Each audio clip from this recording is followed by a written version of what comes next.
ترجمہ یہ کیا جائے گا کہ اللہ کی رسی کو مضبوطی کے ساتھ تھامے رکھو اور رسی کے بارے میں جھگڑا مت کرو۔ اب پوچھے مولا علی سے کہ رسی کیا ہے، مولا علی فرمائیں گے قرآن۔ مولا نبی سے پوچھے رسی کیا ہے، فرمائیں گے علی۔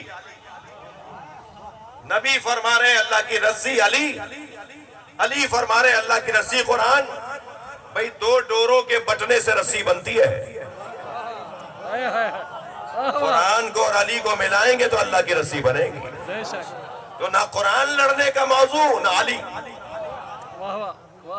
لہذا اگر مسلمان اس بنیاد پہ جھگڑا کر رہا ہو کہ ان کا قرآن 40 پاروں کا ہے اور ان کا قرآن 30 پاروں کا ہے، تو اس کا فائدہ کس کے ہوگا؟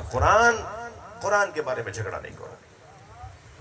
اللہ روک رہا ہے قرآن کے بارے میں جھگڑا نہیں کرو۔ وہی قرآن سنی کا بھی ہے، وہی قرآن شیعہ کا بھی ہے، کوئی قرآن مختلف نہیں ہے، ایک جیسا قرآن سب کا، ایک من اور ایک الہ کا بھی فرق نہیں ہے، ایک زیر اور ایک زبر کا بھی فرق نہیں ہے، ایک واو اور ایک فا کا بھی فرق نہیں ہے۔ جیسا قرآن سنی بھائی کے پاس ہے ویسے ہی قرآن شیعہ بھائی کے پاس ہے۔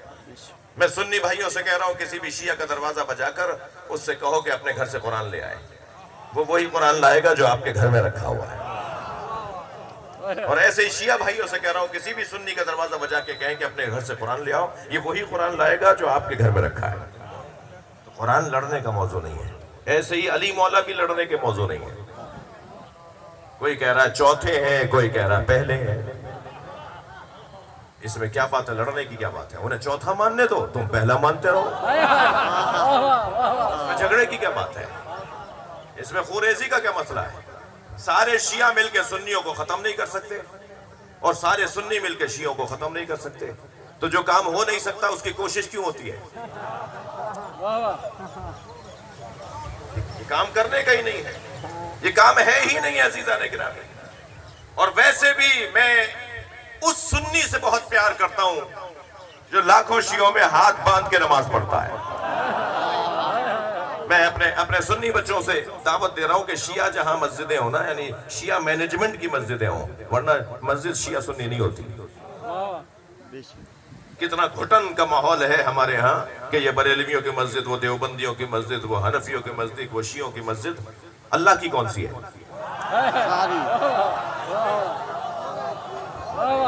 اچھا حال آپ کا بھی رضی اللہ تعالیٰ عنہ نہیں ہے جی، وہ بھٹیوں کا امام بارگاہ، وہ چغتائیوں کا امام بارگاہ، وہ سیدوں کا امام بارگاہ، وہ کاظمیوں کا امام بارگاہ، وہ بخاریوں کا امام بارگاہ، امام حسین کا کون سا ہے؟ امام بارگاہ میں امام حسین نہیں مل رہے، مسجد میں اللہ نہیں مل رہا۔ فصیل پر فصیل، دیواروں پر دیواریں، جھگڑوں پر جھگڑے، بھئی کب ختم ہوں گے یہ مسئلے؟ مجھے وہ سنی بہت اچھا لگتا ہے جو لاکھوں شیعوں میں ہاتھ باندھ کے نماز پڑھتا ہے۔ کربلا میں، نجف میں، مشہد میں جگہ جگہ ہاتھ باندھے ہوئے لوگ نظر آ رہے ہوتے ہیں، بہت اچھا لگتا ہے مجھے۔ وہ ہاتھ باندھ کر بتاتا ہے شیعوں سے ڈرنا نہیں ہے، مارتے نہیں ہیں۔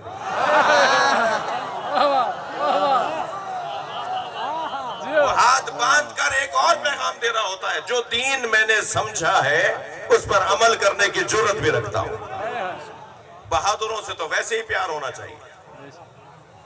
بھئی مجھے وہ سنی بہت اچھا لگتا ہے جو لاکھوں شیعوں میں ہاتھ باندھ کے نماز پڑھتا ہے، مگر مجھے اتنا ہی وہ شیعہ برا لگتا ہے جو 4 سنیوں میں ہاتھ باندھ لیتا ہے۔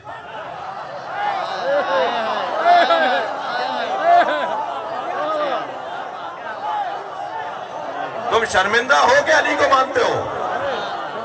سینہ ٹھوک کے کہو علی کو مانتا ہوں۔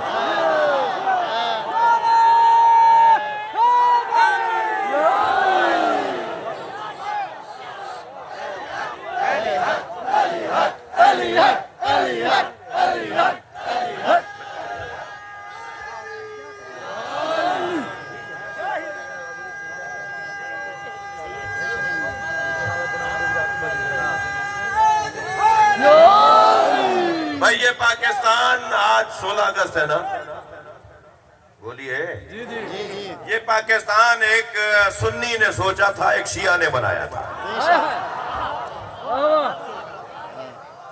علامہ اقبال سنی، قائد اعظم شیعہ، تو یہ سب نے بنایا ہے نا، یہ سب کا ہے نا، یہ سنی شیعہ سب کا ہے۔ حتیٰ مجھے میرے ہندو بھائی معاف کریں، مجھے عیسائی بھائی معاف کریں، انہوں نے بھی اپنا حصہ ڈالا ہے. اور میں اور آپ جس فرش پر بیٹھے ہیں، یہاں بیٹھنے والے کا ذوق ہی کچھ اور ہوتا ہے. ہم جس گھڑے سے پانی پیتے ہیں اس کا ذائقہ ہی کچھ اور ہے، ہمارا مشرب ہی کچھ اور ہے، ہم جس دید سے چیزوں کو دیکھتے ہیں وہ اینک ہی کوئی اور ہے. یہاں آنے والے کی اینک تبدیل کروائی جاتی ہے. سرخ شیشوں کی اینک لگا کے دیکھیں تو شلجم بھی چقندر نظر آتا ہے. اگر کربلائی آنکھوں سے دیکھیں تو کوئی فرق ہی نظر نہیں آتا. وہاں ذوہر قین بھی ہیں، وہاں عبداللہ ابن وہب کلبی بھی ہیں، وہاں عثمانی العقیدہ بھی ہیں، وہاں مسیحی خاندان کے ایک پس منظر رکھنے والے مجاہد بھی ہیں. وسعت قلب، سعہ صدر، برداشت، تحمل مزاجی، حوصلہ مندی، دوسروں کو گلے لگانا، سب سے پیار کرنا. علی والوں سے بات کر رہا ہوں نا. مولا علی علیہ السلام فرماتے ہیں لو سنیت لی الوسادہ، اگر میرے لیے مسند قضاوت کو بچھا دیا جائے لفتحت اہل تورات بتوراتہم، میں تورات والوں کے فیصلے تورات کے مطابق کروں گا. سبحان اللہ، آپ کی توجہات کا ممنون ہو. میں انجیل والوں کے فیصلے انجیل کے مطابق کروں گا، میں زبور والوں کے فیصلے زبور کے مطابق کروں گا، میں قرآن والوں کے فیصلے قرآن کے مطابق کروں گا. اور تورات، زبور، انجیل، قرآن پکار کے کہیں گے جو فیصلہ علی کا ہے وہی میرا ہے. یہ جو میں نے قول مولا کا سنایا ہے، یہ جہاں وسعت علم علی کا پتہ بتاتا ہے وہاں وسعت قلب علی کا بھی پتہ بتاتا ہے. مولا علی کا علم کتنا وسیع تھا اس قول سے ثابت ہے. مولا علی کا دل کتنا بڑا تھا وہ بھی اسی قول سے ثابت ہے. ورنہ فرما دیتے کہ میں انجیل والوں کا فیصلہ نہیں کروں گا، مسلمان ہو جائے تو فیصلہ کروں گا. میں تورات والے یعنی یہودیوں کے فیصلے نہیں کروں گا، یہ مسلمان ہو جائیں گے تو فیصلہ کروں گا. علی پیغام دے رہے ہیں. معاشرے میں ہندو رہتا ہے، معاشرے میں عیسائی رہتا ہے، معاشرے میں یہودی رہتا ہے، اور لوگ بھی رہتے ہیں. تمہیں احساس ہونا چاہیے معاشرے میں اور لوگ بھی زندگی گزارتے ہیں، لہذا سب کے حقوق کا خیال رکھو. میرے دروازے پر تو کوئی غیر مسلم آئے گا تو علی اسے جانے نہیں دے گا. یعنی میرے مولا علی کے دروازے پر اگر کوئی غیر مسلم آئے، سنی تو ویسے ہی میری جان ہے، سنی ہماری جان ہے. میں تو بات کر رہا ہوں غیر مسلموں کی. حتیٰ اگر غیر مسلم بھی مولا علی کے چاہنے والے کے دروازے پر آئے یا مولا علی کا چاہنے والا کسی غیر مسلم سے بھی سامنا کرے اور اسے ملاقات کرے تو اسے تنگ نظر ہو کے بات نہ کرے. مالک میں تمہیں جہاں بھیج رہا ہوں وہاں تمہارے دو طرح کے بھائی ہیں، اما اخ لک فی الدین اور نذیر لک فی الخلق. مالک جہاں میں تمہیں گورنر بنا کر بھیج رہا ہوں وہاں تمہارے دو طرح کے بھائی ہیں. ایک تمہارے دین میں تمہارا بھائی ہے اور ایک انسان ہونے میں تمہارا بھائی ہے. برداشت بڑھائیے میرے بچوں جوانوں. میں سنی بھائیوں سے اور سنی بچوں سے ہاتھ جوڑ کے کہوں گا کہ شیعوں کی مسجد میں آ کے نماز پڑھا کرو، ویسے ہی پڑھو جیسے تمہیں سکھائی ہے، ویسے ہی پڑھو جیسے تمہارا دین تمہیں کہتا ہے. اس لیے کہ یہ شیعوں کی مسجد نہیں ہے.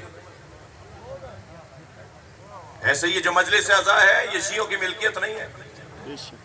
شیعہ امام حسین کے ذکر کے مالک نہیں ہیں، نوکر ہیں، اور نوکروں کو اپنی اوقات میں رہنا چاہیے. مالک کے مہمانوں کا خیال کرنا چاہیے. سب کو گلے لگائیں، سب کے لیے دروازہ کھولیں. یہ کون سا ہنر ہے کہ خود نیاز پکائی اور خود کھا لی؟ انہیں کھلائیے جو نیاز نہیں کھاتے، واپس کریں تو دوبارہ کھلائیے، لوٹا دیں تو تیسری دفعہ پھر کھلائیے. میں ممبر حسین پر بیٹھ کے قسم کھا کے کہتا ہوں چوتھی دفعہ ان کی طرف سے نیاز آئے گی. اخلاق سے بہتر تو تبلیغ ہی نہیں ہے. یہ دروازہ کوئی اور دروازہ ہے. اس دروازے پر آنے والے کو سکون ملتا ہے، اطمینان ملتا ہے. عزیزان گرامی، تنگ نظریوں سے باہر آنے کی ضرورت ہے. کہیں کہیں میری مجبوری ہوتی ہے، جیسے میرے مفتی صاحب کی مجبوری ہوتی ہے، جیسے میرے قاری صاحب کی مجبوری ہوتی ہے کہ وہ اپنے مدرسے میں بیٹھ کر اپنے عقیدے کی تشریح کریں. مجھے کس نے حق دیا ہے کہ میں ان کے خلاف شکایت کروں؟ ان کا عقیدہ ہے، وہ اپنے طالب علموں میں بھی بیان نہیں کریں گے کیا؟ وہ اپنے لوگوں میں بھی بیان نہیں کریں گے کیا؟ ایسے ہی کہیں کہیں مجھے میری بھی ضرورت ہے کہ میں اپنے عقیدے کو اپنے لوگوں میں تو بیان کروں. اور یہ سوشل میڈیا کا زمانہ، یہ ہر آدمی کے ہاتھ میں مخبر بیٹھا ہوا ہے،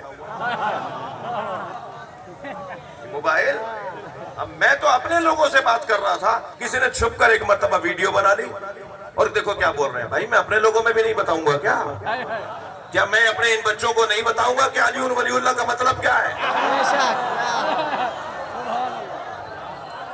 یہ تو میرا حق ہے نا. ایسے ہی آپ کا بھی حق ہے کہ آپ اپنے مدرسے میں، اپنے جامعہ میں، اپنی جامع مسجد میں اپنا عقیدہ بیان کریں. کس طرف لے جایا جا رہا ہے کہ پاکستان کے ماحول کو؟ برداشت کرو، تم ہمیں کرو ہم تمہیں کریں، تم ہمیں کرو ہم تمہیں کریں. لہذا پیار سے، محبت سے، گفتگو سے. کربلا کے پیغامات ان گنت ہیں، امام حسین کی قربانی کے پیغامات ان گنت ہیں. ان ان گنت پیغامات میں ایک پیغام ہے گفتگو. جب شمر ابن ذی الجوشن حضرت عباس کے لیے امان نامہ لے کر آیا تو مولا عباس اس کو جواب نہیں دے رہے تھے. مولا حسین نے فرمایا اگرچہ فاسق ہے مگر بول رہا ہے، جواب دو. جاؤ عباس جا کے جواب دو. اور پھر مولا عباس نے اسے پوچھا کیا ہے یہ، کیا کہنا چاہتے ہو؟ کہا تمہارے لیے میں امان نامہ لے کے آؤں، تمہیں نہیں مارا جائے گا. مولا عباس نے فرمایا اس امان نامے میں میرے مولا حسین کا نام ہے. کہنے لگا نہیں، حسین کو تو ہمیں مارنا ہے. تو پھر حضرت عباس نے فرمایا تھا کہ اس امان نامے پہ بھی لانا تو تجھ پہ بھی لانا. جس امان نامے میں حسین کا نام نہ ہو، ایسی امان مجھے کیا کرنا، اس ایسی امان کا مجھے کیا لینا کہ جس میں امام حسین کا ذکر نہ ہو، میرے مولا کا ذکر نہ ہو. یہ ایک پیغام ہے. جہاں یہ مصائب کا باب ہے اور آپ کی آنکھوں میں آنسو آ گئے، وہاں یہ ایک کربلا کا پیغام ہے. گفتگو کرو، بات کرو، دلیل سے بات کرو، سامنے بات کرو، مل کر بات کرو. ہو سکتا ہے میرے اندر کوئی خامی، کوئی کوتاہی ہو، میں اسے ٹھیک کر لوں گا. توجہ تو دلاؤ. ایسے ممکن ہے میں آپ سے کہوں کہ آپ یہ چیز صحیح نہیں کر رہے، مگر محض آرائی کا ماحول. اور میں آفرین اور مرحبا کہوں گا ہمارے ملک کی یہ جو CSS کیے ہوئے افسران ہیں، یہ جو مختلف مراحل سے گزر کے ترقی کرتے ہوئے پہنچنے والے افسران ہیں، یہ سب سمجھدار ہیں. یہ حقیقت کو جانتے ہیں کہ مسئلہ ہے کیا. برداشت کو پیدا کریں، تحمل مزاجی کو پیدا کریں. انسان کی حقیقت، انسان کی حیثیت، انسان کا قد فٹوں سے نہیں ناپا جاتا. انسان کو انچی ٹیپوں سے نہیں ناپا جاتا کہ کون کتنا بڑا ہے اور کون کتنا قداور ہے. انسان کو اس کے کردار سے ناپا جاتا ہے، اس کی برداشت سے ناپا جاتا ہے. یخبرکم حلمہم عن علمہم، اہل بیت کا حلم ان کے علم کا پتہ بتائے گا. یہ مولا علی کے جملے ہیں نہج البلاغہ میں. جھگڑا مت کرو کہ وہ اہل بیت ہیں اور وہ اہل بیت نہیں ہیں. نہیں، صفات سے پتہ چلے گا اہل بیت کون ہے. یہ مولا علی علیہ السلام فرما رہے ہیں اہل بیت کا حلم ان کے علم کا پتہ بتائے گا. انسان کا جو قد ہے نا، وہ انسان کے کردار سے پتہ چلتا ہے. لے آئیے پاکستان کو 1400 سال، معاف کیجئے گا 14 اگست 1947 والے پاکستان میں، جب قائد اعظم کے ساتھ سنی بھی تھا، دیوبندی بھی تھا، بریلوی بھی تھا، شیعہ بھی تھا. لے آئیے پاکستان کو اسی ماحول میں کہ جب سب کا ایک ہی نعرہ تھا، لے کے رہیں گے پاکستان، بٹ کے رہے گا ہندوستان. پاکستان کا مطلب کیا؟ لا الہ الا اللہ. اس نعرے کی طرف پلٹ کر آ جائیے. آج عالم اسلام ہماری طرف دیکھ رہا ہے اور ہم اپنی مشغلوں سے فرصت پائیں تو ہم عالم اسلام کی مدد کریں. اور ان مجلسوں کا ایک اثر بتا دوں، اس گریے کا، اس ماتم کا، اس عزاداری کا ایک اثر یہ ہے کہ یا حسین بولنے والوں نے اسرائیل کا بھوت اتار دیا. یہ نتیجہ ذکر امام حسین کا ہے، یہ ان مجلسوں کا نتیجہ ہے، یہ اس ذکر اہل بیت کا نتیجہ ہے کہ جو دماغ پر سوار تھا نا کہ ہم سے بڑا کوئی نہیں ہے، انہیں ان کی حقیقت بتا دی، انہیں ان کا آئینہ دکھا دیا. بہت خوب. لہذا اسے طاقت سمجھیں. میں نے پھر کہا کہ یہ ملکیت نہیں ہے در حسین پہ ملتے ہیں ہر مزاج کے لوگ. یہ شیعوں کی ملکیت نہیں ہے. آپ نے دروازے پہ کوئی تختی تو نہیں لگائی کہ سنی نہیں آئے گا. مجلس تو سب کی ہے. اور پھر شاعر کہتا ہے در حسین پہ ملتے ہیں ہر مزاج کے لوگ. یہ دوستی کا وسیلہ ہے دشمنی کا نہیں. یہ جوڑنے کی جگہ ہے, یہ ملانے کی جگہ ہے. تھک تو نہیں رہے میری باتوں سے؟ پھر میں دوبارہ کہہ رہا ہوں شیعہ بچوں اور جوانوں سے کہ خبردار اپنے آپ کو مالک مت سمجھنا اس ذکر کے. مجھے عباس زیدی صاحب کے پھر 2 مصرے یاد آ گئے. وہ کہتے ہیں یہ کس نے کہہ دیا کہ ہماری ہے کربلا. بھئی شعر کو شعر کی طرح سنیے. یہ کس نے کہہ دیا کہ ہماری ہے کربلا. حق بات تم کہو تو تمہاری ہے کربلا.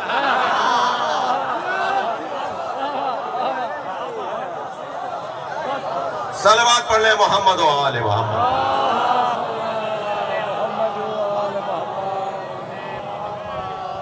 کربلا ایک خوشبو کا نام ہے. جس کا بھی شامہ سالم ہوگا وہ کربلا تک پہنچے گا. کربلا ایک خوشبو کا نام ہے. کربلا ایک پھول کا نام ہے. جس کا بھی شامہ سالم ہوگا نا, سونگھنے کی صلاحیت, وہ کربلا تک ضرور پہنچے گا. پھر کہہ رہا ہوں میں اپنے بچوں سے کہ کسی سنی سے نفرت نہیں کرو, کسی ہندو سے نفرت نہیں کرو, کسی عیسائی سے نفرت نہیں کرو.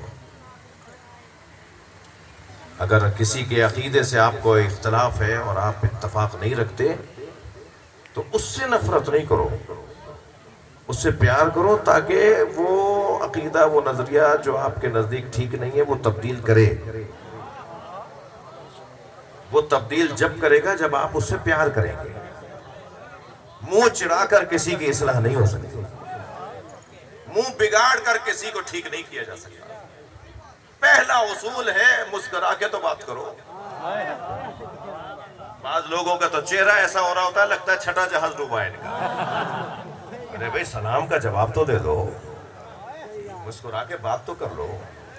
ایسا رستہ تو چھوڑو جس میں میں آپ سے اور آپ مجھ سے بات کر پائیں.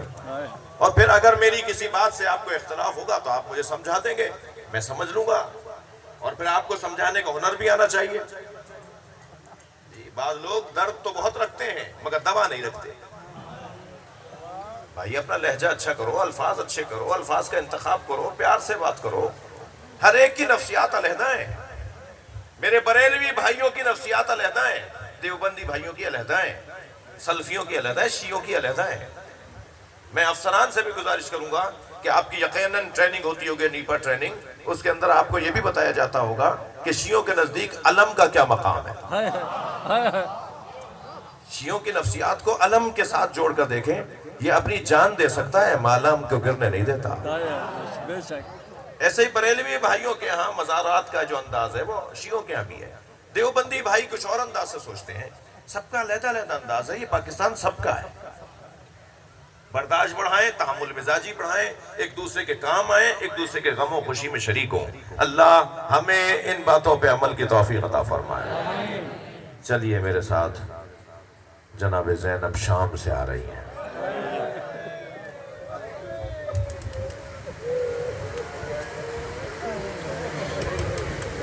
علی کی بیٹی کس کس موڑ پر نہیں کہی گئی کہ یہ باغی کی بہن ہے. اللہ آپ کو کسی غم میں نہ رلائے. اللہ ان آوازوں پر رحمت نازل فرمائے.